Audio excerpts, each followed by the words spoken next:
I was inspired to make Mina walking because over the course of the years that I've been visiting Afghanistan, as I would walk up and down the streets in Kabul, I noticed that on certain corners in front of government buildings or places where money is exchanged, groups of street children would wait around, and it was usually the same group in the same spots every day. And what those groups of children do is they run after government workers or foreigners and they try to sell them whatever they get their hands on in order to make money. And they have to make money this way because they have been orphaned or because their parents have been somehow handicapped, whether it's mentally or physically because of the war. These children have to go out there and support their families, and there are thousands and thousands of cases like this in Kabul. In a male-dominated country, still today, it was interesting for me to see that these groups, which were made up of girls and boys, the girls were much more proficient in their work. They were making more money than the boys, and they were able to outsmart and out-hustle them. And this dynamic in a world like Afghanistan really made me interested and really made me want to spend more time with them in order to find out where this energy and this determination in those girls come from.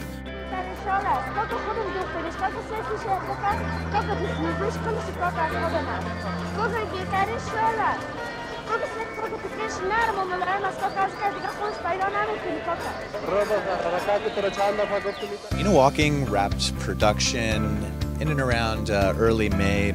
For 6 months straight, Joseph and I got together and we edited the movie day after day. What we always had in the back of our mind is where we're going to premiere the film. And Joseph and I had a conversation before filming had even started, and I had asked him where he wanted to premiere the film. And Berlin has always been the place that he wanted to premiere because traditionally Berlin has been very receptive of Middle Eastern films and Middle Eastern filmmakers. The Berlin experience has lived with me ever since, even before I started making this film, because it was always my intention to premiere the movie in Berlin.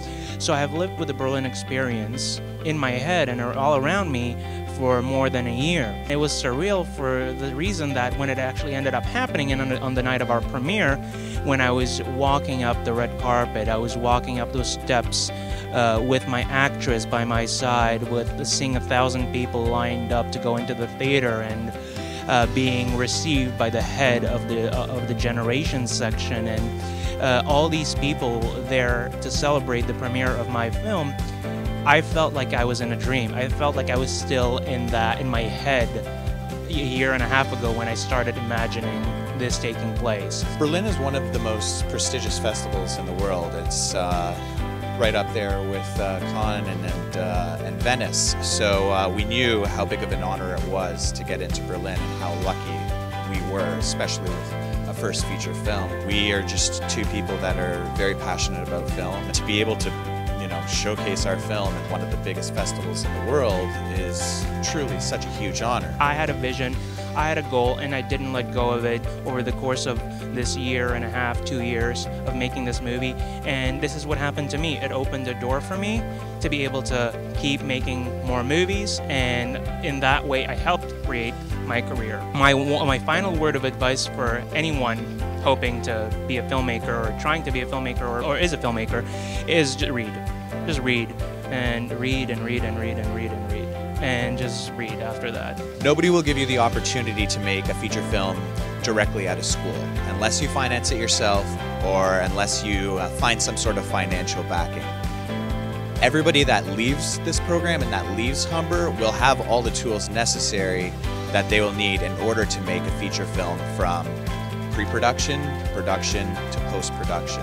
And I think that's the most important thing, because both Joseph and I were given all the skills in order to make this film. We just utilized them, and we didn't wait for anybody to tell us to go do it. We just went and did it ourselves.